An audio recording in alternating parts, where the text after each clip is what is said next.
좀 많이 흘렀는데요. 제가 미리 양해 말씀 구하겠습니다. 한 10분 정도 더 하게 될지 모르겠습니다.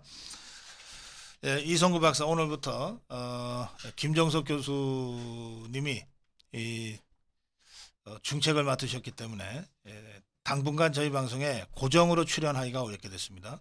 그래서 이성구 박사 혼자서 예, 혼자 하자마자 사고 치시는 이성구 박사님 모시겠습니다. 어서 오세요. 예, 안녕하십니까. 사모펀드 관련된 거를 틀어놨더니 그래요. 우리 저 이성구 박사님, 오늘 저 론스타 관련해서 다들 이걸 어떻게 봐야 되나 하고 좀 혼란스러워하시는 분들이 계시던데 우선 오늘 론스타 판결 그거 어떻게 봐야 됩니까? 사람들이 처음에 뭐 6조 그랬기 때문에 이거 굉장히 우리가 잘해서 기분 좋구나 할지 모르지만 선방했다. 근데 사실은 3천억이 날라간 겁니다. 거래하고 나서. 글쎄 언론도 뭐 선방이라는 단어를 가지고서 설명을 하더라고요. 그 내용을 보면은 이제 그 국제투자분쟁해결센터 ICSID라고 세계은행에 있는 그 중재기관인데 이 론스타가 벨기에에 있는 페이퍼 컴퍼니예요. 페이퍼 컴퍼니. 이제 미국을 통해 가지고 할 수도 있었는데 그 벨기에의 페이퍼 컴퍼니를 통해 가지고 이 중재 신청을 한 겁니다. 그러니까 이제 WTO는 국가 간 중재를 한다면은 요 SID는 뭐냐면은 양국 간 투자 협정이라든가 자유무역 협정에서 부당한 대우를 받은 기업이 상대방 국가에 대해서 할 수 있는 거죠. 기업이 국가를 상대하는 거죠. 그 점이 이제 WTO의 중재하고 다른 부분인데 이 왜 6조 이런 것들은 전부 대상 자체가 되지 않았냐면은 그 결정문을 좀 보면은 이 벨기에하고 맺어진 그 투자 협정, 양국 간 투자 협정에 따르면은 발효된 게 2012년이에요. 그러다 보니까 지금 이 론스타가 얘기하는 거가 2006년부터 12년까지 정부가 승인을 미뤄가지고 4조 가까이를 손해봤다. 자기들이 손해봤다. 이렇게 했는데 그 부분은 전부 부정이 되는 겁니다. 아, 그래요? 네. 그리고 다만 이제 하나은행하고의 교섭 과정에서만 그 부분이 일부 인정이 됐는데 하나은행하고 할 때 처음에 하나은행이 제시한 가격이 4조 4천 몇백억 정도 됐어요. 그거가 최종적으로는 3조 9천억에 계약이 체결되게 돼요. 하나은행이 5천억 정도를 이제 싸게 사게 됐는데 그 부분이 정부에도 책임이 있다 이렇게 주장해가지고 반을 이긴 겁니다. 근데 왜 정부가 책임을 지게 됐냐면은 실은 하나은행 때문에 그래요. 왜 그렇죠? 하나은행이 이거를 좀 싸게 살려고 문서를 보냅니다. 론스타한테. 니네가 안 깎아주면 정부가 승인을 안 한대. 그렇게 핑계를 댔구나. 그런 일이 꽤 있어요. 저도 이제 공정거래위원회에서 그 국가 간 국제계약에 대한 옛날에 아주 사무관 시절에 심사 업무를 할 때 제가 이렇게 꼼꼼하게 뭘 보고 있으면은 그거를 공문을 하나 달라고 그러는 친구들도 있어요. 우리가 지금 심사 의견의 중간 의견을 그럼 그걸 자기네들이 적당히 쿠킹을 해가지고 외국 업체하고 한국공정거래위원회가 이런 걸 심사하고 있는데 이 조건으로는 힘든다고 그러더라. 그렇게 협상에 유리하게 쓰는 거구나. 그렇죠. 그래서 뭐 옛날에는 사실 그런 거를 약간 방치하기도 했어요. 그게 어쨌든 우리 기업에 도움이 된다면 적어도 하고 무슨 묵인했다는 거죠. 치팅이 아니라면은 그래요. 내가 그럼 중간 의견은 줄게. 그거는 뭐 중간 의견 자체를 팩트니까. 근데 그걸 조금 이제 쿠킹해가지고 쓰기도 했던 거죠. 요 경우에도 약간은 그랬던 거예요. 그건 우리도 알 수 없습니다. 사실은. 정부가 또 구두로 공무원이라는 게 또 별로 바람직한 애국심인지는 모르지만 얘기를 해가지고 그게 이제 하나은행이 처음에는 하나은행을 상대로 중재재판을 청구했었어요. 론스타가. 그러면서 그 서류를 뒤밀었던 겁니다. 중재재판소에.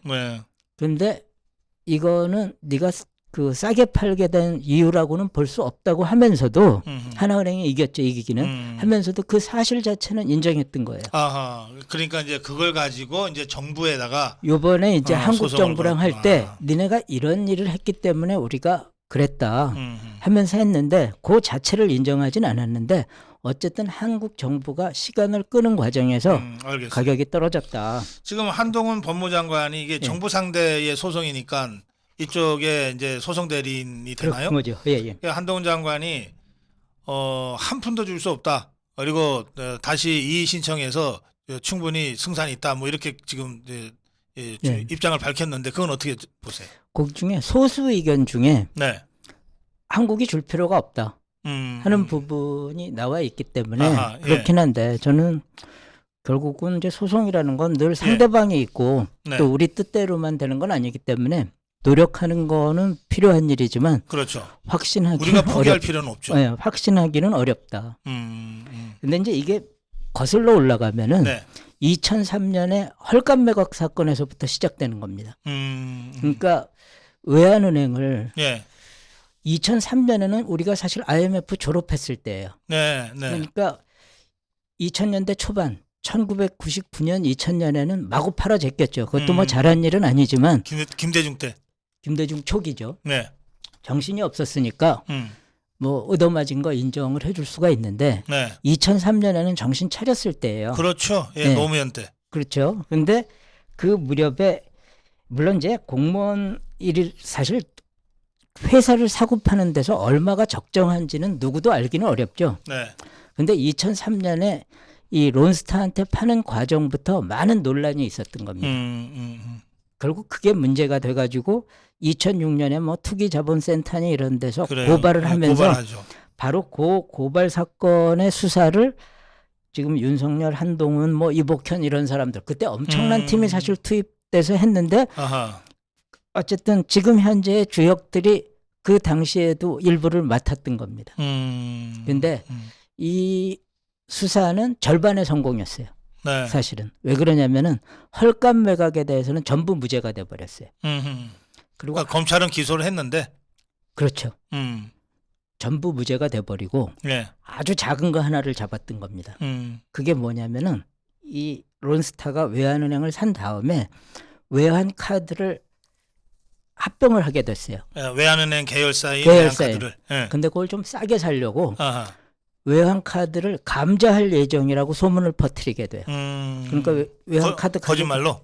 그렇죠. 치팅했네. 그렇죠. 뚝 떨어질 거 아니에요. 네. 그래서 한 300억 정도 싸게 사게 됩니다. 아. 근데 그 부분을 주가 조작 사건으로 해가지고 검찰이 잡게 돼요. 아. 바로 그 부분에서 이번 이제 판결에 나온 것 중에 하나가 이 론스타가 한 6천억쯤 손해봤지만 3천억은 네 책임이다. 왜 그러냐면 그런 취팅을 했으니까. 아하. 이렇게 됐던 겁니다. 그래서 그 부분에 대해서 당시에 이 검사팀의 공로가 있다고 얘기를 하는 거죠. 그러니까 이 한동훈 장관이 당시 중수일과장으로 이 사건을 직접 담당했으니까. 중수일과장 아주 훨씬 낮은. 훨씬 낮은. 그냥 그러니까 검사입니다. 네. 그러니까 예. 이 사건을 잘 아는 거겠네요. 그렇죠. 잘 알죠. 그리고 절반의 성공을 했던 경험이 있는 거예요. 네, 그러니까 이 사건에 대해서 애착이 있을 겁니다. 알겠습니다. 그럼, 그래서 큰 소리 칠 근거가 있다. 근데 저는 그럼에도 불구하고 속물 경제 입장에서 제가 좀 얘기를 하자면은 실은 처음에 이 외환은행을 파는 과정 이런 데서 불투명했던 거예요. 물론 이제 변양호 국장이나 이런 사람들은 어쩔 수 없다고 얘기하겠지만 경쟁 입찰이 아니었어요. 바로 그때 생긴 게 뭐냐면 BIS 조작이라는 그 의문 아닙니까? 그러니까 외환은행을 론스타한테 팔기가 되게 어려웠어요. 네. 왜 그러냐면 정상적인 은행은 금융기업에만 팔아야 됐거든요. 금산분리라는 것 때문에. 그러니까 한국에 있는 다른 회사들이 이거에 이렇게 나서기 되게 어려웠던 거죠. 그러니까 론스타가 당시 외환은행을 살 정도의 금액이면 우리나라 다른 기업들이 외환은행을 얼마든지 살 수 있었다. 그리고 외국에 있는 다른 또 뭐 산업자본들도 이거 사고 싶어 얼마든지 했을 수 수도 있었다. 있죠. 근데 그런 정보가 알려지지도 않았고 그래서 왜 갑자기 일주일 만에 8%가 6%로 내려가 하는 왜 BIS라는 게 뭔지는 아시죠? 그러니까 자기 은행의 빚보다도 자기 자산이 한 108% 정도는 돼야 된다는 거. 네, 100이 네. 빚이 있으면 108 정도의 자산이 있다는 8%의 이제 BIS가 넘는 걸로 보고를 하다가 제대로 했는지 어쨌는지 모르지만 6%로 떨어져요. 일주일 만에 그렇게 떨어질 수는 사실은 없는 거죠. 물론 이제 그 그럼 부분은 뭔가 좀 흑막이 있는 것 같다. 잘은 모르겠어요. 사실 그 부분은. 그런데 알겠습니다. 투명하지. 그래가지고 예, 예. 결국 뭐냐면은 처음부터 경쟁이 확보가 안 된 상태에서 팔다 보니까 이런 문제가 생겼고 예. 또 하나는 저는 이 과정에서 책임을 좀 제대로 물으려고 했으면은 민사소송 같은 거에 의해서 불법행위 책임이 물어졌으면 훨씬 쉬웠을 거예요. 왜 그러냐면은 형사소송에서의 불법행위는 아주 엄격한 증거주의에 입각하게 그렇죠. 되거든요. 예, 예. 그러니까 무죄가 나올 수밖에 없죠. 확실한 유죄가 아니면 다 예. 무죄로 갈 수밖에 없지. 예를 들어서 그때 이 외환은행을 론스타에 판 이모 행장은 론스타로부터 17억이나 받습니다. 왜 그러냐면 팔고 나서 전임 행장으로서 자문해줘야 된다는 명목으로. 그러다 보니까 근데 제가 보기에는 그 성공 보수 같은 건데. 아주 의문스럽죠. 그런데 그러다 보니까 예. 외환은행을 싸게 팔아야 될 이익이 굉장히 많이 존재할 수도 있어요. 예. 예, 만일 이런 부분들을 저는 그건 진짜 그거는 저 매국노들이다. 만약에 그랬다면. 그렇죠. 그리고 론스타가 저는 변양호 국장이 뭐 뇌물을 받았을 거라고는 생각하지 않지만 네. 어쨌든 뭐 저한테도 그랬을 거예요. 제가 공무원 하는 중에 분명히 누군가는 제 친구를 통해서 뭐 로비도 하려고 시도하는 일이 있었겠죠. 그렇기 때문에 저는 그 변 국장의 친구가 로비용으로 론스타로부터 돈을 받았다 그래가지고 그게 전달됐다고 생각은 않지만 그 증거는 있는 거예요. 네, 그래서 이런 등등 여러 가지 문제를 볼 때 네. 저는 이 형사적인 것뿐만이 아니라 투자자, 소비자들에 의한 감시하고 소송 관련 알겠어요. 것들도 예. 더 강화시켜야 된다 이런 생각을 합니다. 예. 어쨌든 한동훈 장관이 예. 이거 수용할 수 없다. 예. 한번 이 신청하고 한 판 더 붙어보겠다라고 네. 지금 나름 자신감을 갖고 지금 나서고 있으니까 그 그리고 결과는 좀 지켜봐야 저는 이제 되겠어요. 본인이 잘 아는 사람이기 때문에 예. 충분히 그럴 만하다. 알겠습니다. 생각합니다. 저 종부세 말이에요. 예. 이거 여야가 대선 때 또 지난번 지방선거 때 다 공약으로 내세워 가지고 네. 뭐 쉽게 합의될 줄 알았는데 결국 이게 지금 현재까지도 결론이 안 난 상태 아닙니까? 예. 그렇게 되면 종부세 세금 좀 덜 내게 되나라고 기대를 갖게 된 사람들 중에 반쯤이 예. 반이 아니라 전체 가구 중에 한 반 50만 가구 정도가 50만 여기에 가구가 지금 완전히 해당이 지금 된다는 거죠. 완전 상대적 그 뭐라 그래야 됩니까? 이거 상실감이라 그래야 되나? 그렇겠네요. 예, 네. 그냥 괜히 공중에 뛰었다가 땅바닥에 패대기 치는 그런 상황이 된 거 아닙니까? 네. 예, 이거 어떻게 봐야 됩니까? 이게 이제 두 개 아닙니다. 네. 하나는 종부세의 기준점을 올려주는 안. 음, 그건 민주당이 발의했어요. 네, 실은 그 발의하는 애 박성준 의원이더라고요. 처음 박성준이라는 국민의힘 의원이 있나 봤더니 그쪽으로 돼 있고 예. 그다음에 일시적 1가구 2주택을 범위를 늘려준다 하는 거가 유성걸 위원안으로 됐는데 사실 두 안 다 지금 그냥 펜딩 계류돼 있는 거죠. 그래서 저는 이제 그런 약속이라는 측면에서는 이렇게 당하는 거가 신뢰를 잃게 만든다는 점에서 안타까운 면이 있긴 있는데 네. 다만 제가 이제 저번에도 얘기했지만 국민의힘 안에 대해서도 사실 굉장히 그 부족하다고 느끼는 거는 네. 이렇게 갈 때 너무 세금 제도가 다 복잡해지는 거예요. 1가구 2주택의 기준이 재산세 다르고 아니 취득세 다르고 양도소득세 다르고 종부세 다르게 됩니다. 그리고 이것 때문에 어떤 사람은 얼마 전에 신문에 난 거 보니까 주택이 없는데도 종부세 물어요. 그건 또 뭔 얘기야? 말도 안 되는 얘기죠. 예. 알고 보니까 이런 제도들을 잘 모르고 이제 지방으로 가가지고 좀 큰 주택을 친구들이랑 같이 조합 형태로 샀던 거예요. 아하. 그랬더니 네. 기업에 대해서는 종부세가 1가구 2주택부터는 6%입니다. 그래가지고 1주택도 자기 집은 아닌데 법인 소유를 하고 있다 그래가지고 3%의 종부세를 물게 됐어요. 그래서 저는 이 민주당한테 끌려다니지 말고 네. 국민의힘이 정말 그러니까 문재인의 이 1가구 1주택 프레임워크에서 완전히 좀 벗어나가지고 그 덫에서 벗어나가지고 국민 모두한테 편리한 법안을 내고 그걸 가지고 승부를 알겠어요. 봤으면 더 좋겠어요. 이게 뭐 50만 명이 혜택을 보니 많이 이런 식으로 해갖고서 협상을 하고 네. 이런 차원으로 접근하지 말고 네. 아예 저 베이스로. 제로 베이스에서 그냥 그림을 다시 그리자. 네, 우리 처음에 국민의힘이 우리 다주택, 2주택 이런 거 하지 말고 금액 베이스로 한다고 그랬잖아요. 그대로 밀고 나가는 거죠. 알겠어요. 네. 자, 아까 말씀 중에 취득세 얘기가 나와서 네. 제가 언뜻 생각이 네. 났는데 지금 취득세가 말이죠. 네. 그러니까 집을 살 때 내는 세금이잖아요. 예.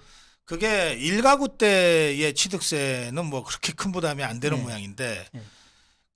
두 번째부터는 취득세가 굉장히 높다 그러더라고요. 너무 그리고 자주 바뀌어가지고 예. 제가 그래도 가끔 하는데도 음. 늘 그때마다 표 봐야 됩니다. 예. 증여로 하게 되면 또 뭐 10%라고도 하고 예. 그러니까 이제 양도소득세를 많이 물게 하고 종부세 내게 되니까 그럼 나 차라리 우리 아들한테 줄래 그러는 사람들이 그러니까. 생긴 거잖아요. 예. 그러면 이 취득세가 너무 높아지는 거예요. 그렇죠. 그러다 보니까 어떤 치팅을 하게 되냐면은 아들한테 현금을 증여하고 그 현금으로 아버지 집을 사는 거예요. 아들이 예. 차라리 증여세를 내는 것이 저 어차피 증여세는 내는 거니까 집을 줄 때도 증여세는 내잖아요. 근데 예. 증여 취득세가 되게 높으니까 그렇게 할 거 없이 증여는 현금으로 하고 증여세를 내고 그 현금을 가지고 아버지 집을 사게 되는 거예요. 알겠어요. 근데 이게 네. 너무 사람들을 예. 똑같은 행위를 이렇게 하면 세금 깎아주고 이렇게 하면 중과하겠다는 거는 그래서 제가 뭐라고까지 얘기했냐면 이거 국민 치매 방지 대책이냐. 노인들 보고 열심히 세금 연구하라는 거 외에는 아무것도 예. 아니잖아요. 아니 그래서 예. 제가 그 이 취득세 관련으로 그 좀 이 좀 뭐라 그럴까 하여튼 호소를 들었는데 네. 이게 뭐냐면 이 1가구가 아니라 예. 이게 집이 부동산 시장이 지금 거의 죽었잖아요. 예. 이 부동산 시장이 어쨌든 다시 좀 살아나려면 네. 사람들이 집을 사고 팔고 거래를 해야 되는데 1가구 때의 취득세보다 2가구, 3가구 때 너무 높아지니까 8% 막 이렇게 예, 올라가잖아요. 그러니까 이때 이 취득세를 내고 두 번째 집을 샀다가 팔아서 남기는 이득이 취득세보다도 적으면 어떤 높아야죠. 바보가 두 번째 집, 세 번째 집을 사고 사지도 팔고 않고. 하겠느냐 네, 이거예요. 그러니까 시장이 죽을 수밖에 없다. 그런 그리고 얘기예요? 저는 예. 너무 높게 받는 거는 예. 뭐에도 안 좋으냐면은 예. 어떤 사람은 나는 집을 팔고 저쪽 가서 살래 이럴 사람도 있는 거 아니에요. 그렇죠. 근데 그 주거의 자유 자체를 침해하는 거예요. 맞아요. 8% 이 정도 간다는 거는. 예. 저는 뭐 거의 그냥 한 집에서 붙박이로 살아라는 얘기지. 계속 한 집 갖고 있어라. 예. 너 이사 가고 싶으면 이거 세 주고 너도 세입자가 되라. 근데 저는 자가에 살지 세를 살지를 정부가 개입할 필요 없는 거죠. 그러니까 적절한 정도. 뭐냐면 명의를 이 차명하고 이러는 것들을 좀 막기 위해서 왜 그러냐면 그 세율을 너무 낮게 하면은 네. 명의를 바꾸기 위한 조작을 하기가 너무 쉬워지니까 그런 정도 차원에서 1 내지 2% 받는 거는 좋은데 지금처럼 그러니까 세금을 무슨 형벌의 수단처럼 쓰는 거는 아주 잘못된 거다. 그렇죠. 이게 징벌적 과세라고 하는 건 말 자체가 그리고 많이 걷지를 못해요. 예. 징벌적으로 하면은 그렇지 소수를 대상으로 할 수밖에 저도 없을 텐데. 바보가 아닌데 징벌적으로 한다면 안 되니까 아니 독점 기업이 예를 들어 마이크로소프트 같으면은 한 번만 벌고 말 일이면은 뭐 야, 이게 취득세가 12.4%였대. 터무니없는 거죠. 그거 그리고 너무 복잡해요. 뭐 시골에 있는 건 어쩌고 조정 대상에 있는 몇 주택은 뭐 하고 그러니까 우리 그 김종석 교수 얘기했잖아요. 양포 세무사라고 뭐 생겼다고 그랬는데 바로 부동산 전체를 포기하는 세무사도 생길 수 있는 거죠. 그렇지. 부포 세무사. 네. 이거 부동산은 안 다룹니다. 알겠어요. 자, 그건 그렇고 환율이 지금 13년 만에 최고 돌파했다고들 걱정들이 많은데 이거 어떻게 될 것 같습니까? 당분간은 이대로 갈 수밖에 없는 거는 네. 지금 미국이 계속 이 금리를 올리고 있잖아요. 그러니까 미국 쪽으로 어쨌든 달러 수요가 생기는 거고 또 하나는 네. 한국만 근데 미국하고의 무역 관계만 생각하면 이건 좀 과대평가돼 있어요. 근데 한국만 예를 들어서 나 1270으로 갈 거야. 물론 그렇게 네, 갈 네. 거야 해서 갈 수도 없지만 제가 이제 쭉 봤더니 유로 연초하고 지금까지의 유로화 환율 하락, 엔화 환율 하락, 즉 우리의 그러니까 경쟁 상대국의 환율을 봤더니 우리나 거의 다 비슷해요. 15% 정도 하락돼 있어요. 아하. 유일하게 중국만 한국에 대해서 좀 올라 있습니다. 그렇다면은 한국만 혼자 강원화로 가면은 피해가 오히려 더 커지죠. 그러니까 지금으로서는 환율 자체에 대해서는 정부가 개입하는 기도 어려울 거고. 당분간 이 정도 환율을 감당하고 갈 수밖에 없다. 근데 굉장히 유동적인 거는 네. 미국이 예를 들어서 국제 수지 전체가 흑자 기조로 계속될 수 있다면은 안정적인 환율로 유지될 수가 있는데 예. 미국의 적자 또한 막대하거든요. 그러니까 미국이 이거를 감대할 수 있는 수준인지가 저는 의문이에요. 그러니까 앞으로 유동적이 될 수는 있겠다. 알겠어요. 예. 그래서 뭐 여기 우리 청취자분들은 네. 결국 요거를 어떻게 해야 되느냐. 환율은 앞으로도 좀 변화가 있을 거라고 생각은 하지만 지금 네. 당장은 뭐 주식하시는 분이면은 수출 비중이 높은 기업이 어딘지를 찾고 다만 그것도 조심하셔야 돼요. 이미 반영될 수 있어요. 반영돼 있을 수도 있어요. 어쨌든 수입보다는 수출 쪽이 네, 그다음에 환율이 높을 때는 조금이라도 또 올라가죠. 나으니까. 그런데 예. 문제는 그래 하고 투자했다가 알고 보니까 이미 반영돼 있는 기업도 있을 수 있잖아요. 그러니까 주가에 알겠습니다. 추이하고 그걸 같이 보셔야 될 것 같다. 네, 알겠습니다. 여기 저 질문이 하나 있었는데 이 박사님 시골 농가주택이 하나 있고 도시에 아파트가 한 채 있으면 이게 1가구 2주택에 해당되는지요? 그러면 세금도 더 많이 내야 되는지요? 지금 종부세에서 1억 이하는 빼주고 있는데 그거를 지금 현재 한 3억 시행령으로 위임하고 있지만 그걸 좀 올려주겠다는 거예요. 근데 3억 이하는 빼주는 걸로? 그거 아직 결정은 안 예를 됐죠. 들어서? 법이 통과돼야 되는 거죠. 지금도 1억 이하의 이 주택은 종부세 대상에서 제외됩니다. 근데 1억 이하 주택이 뭐 있어요? 시골에는 의외로 많아요. 시골에 농가 주택 같은 게 공시지가기 때문에 어떤 데서는 한 2억이나 뭐 2억 남짓한 것도 1억 이하인 경우도 있죠. 그건 그냥 단순히 뭐 2억을 빼준다가 아니라 1가구로 처리해 준다는 뜻이니까 그렇죠. 굉장히 큰 거네요. 예, 알겠습니다. 예, 요건 액수에 따라서 달라진다는 말씀이십니다. 자, 이제 마지막 질문입니다. 윤석열 정부가 올해 그 예산 대비 6% 감축을 결정했습니다. 24조 감축이에요. 이게 13년 만에 예산이 순 감축되는 거라고 그러는데 이 정도로 아주 강력하게 긴축 정책을 쓰겠다는 것 아닙니까? 그 의미를 좀 설명해 근데 주시죠. 사실 감축은 아니고요. 예. 이제 이거 감축이라는 거는 전년도에 추경 예산을 포함한 것 대비 본 예산이 감축된 얘기고 본 예산 자체는 5%가 늘어났죠. 그러니까 실제 감축이 되려면은 2023년 중에 추경이 없어야 돼요. 그렇지. 예. 그래서 이제 그 부분은 이 정도 감축 의지를 가지면 추경도 안 쓰겠다는 게 이미 전제가 돼 있는 거 아닌가요? 저 좌파들은 아예 추경 머릿속에 계산해 놓고 예산을 짰던 자들이고. 그래서 이제 그 부분은 어쨌든 지금으로서는 본 예산 대비는 5% 늘었고 다만 이제 그 24조 감축이라는 부분 그러니까 재량적으로 지출할 부분에서 24조를 줄인 거가 상당히 노력한 부분인 거죠. 그러니까 이것은 뭐 정부가 이것은 뭐 그 국회가 어떻게 하든 상관없이 정부가 의지를 가지면은 추진할 수 있는 거잖아요. 추경 자체는 안 하려면 안 할 수도 있는 거죠. 근데 이제 그리고 예산안도 예산안은 국회에서 심의하는 과정에서 서로 딜을 하게 되니까 물론 이제 예산의 증액은 정부의 동의를 얻어야 할 수 있긴 합니다. 그렇죠. 그런데 그리고 이제 정부가 이 기조를 끝까지 버텨서 여야가 합의가 안 돼. 예산안 통과가 안 돼. 그러면 전년도 예산에 준해서 준예산 아니요. 그러면 12월 2일 날 그냥 자동 상정이 돼요. 정부 예산안이.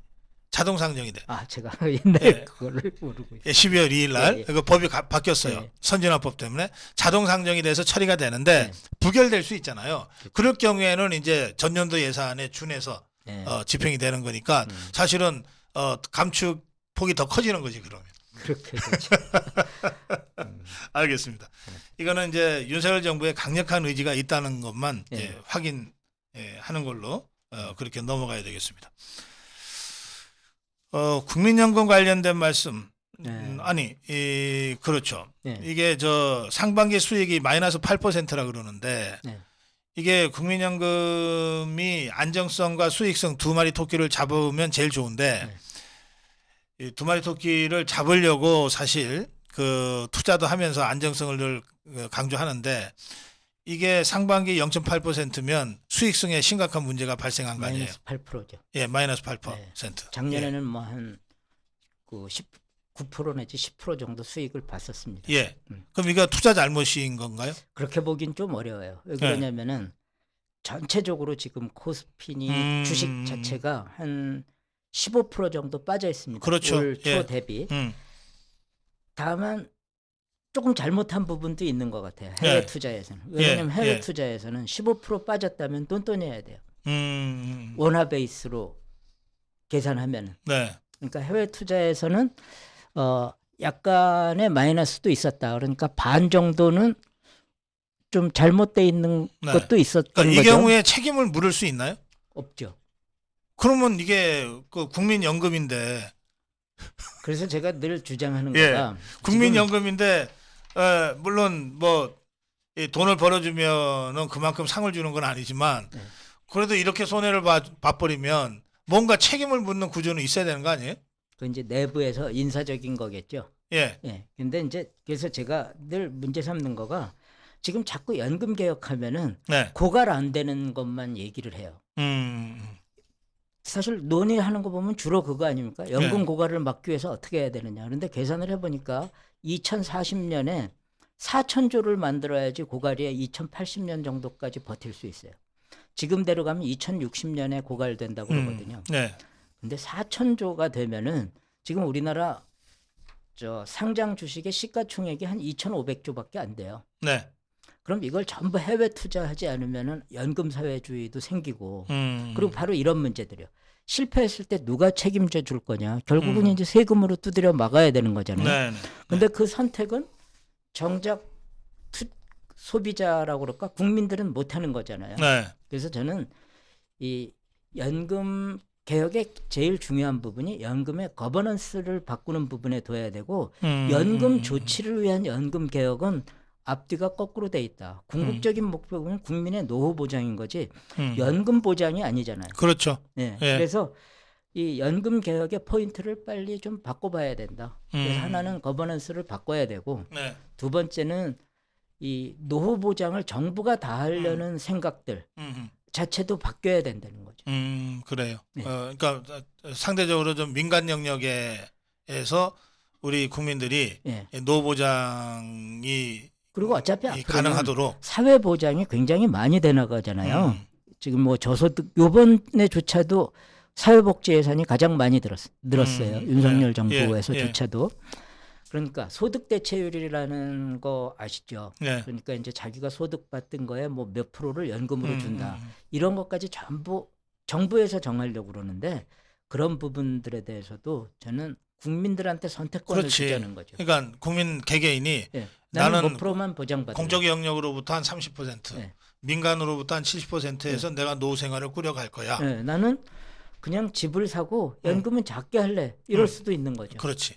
그래서 그런 선택권을 주고 그리고 어디에 투자할지에 대해서도 연금 혼자 결정하지 말고 나는 여러 가지 선택지들을 줘가지고 나는 삼성생명이 예를 들어서 뭐 특정 회사를 언급해서 뭐 하지만 어떤 특정 그 자산운용사가 하는 거를 중심으로 운영해볼래. 그러면 같은 연금을 부어도 그 수익률이 좀 달라질 수 있도록. 그거는 이제 개개인의 선택이 어느 정도 반영이 되니까.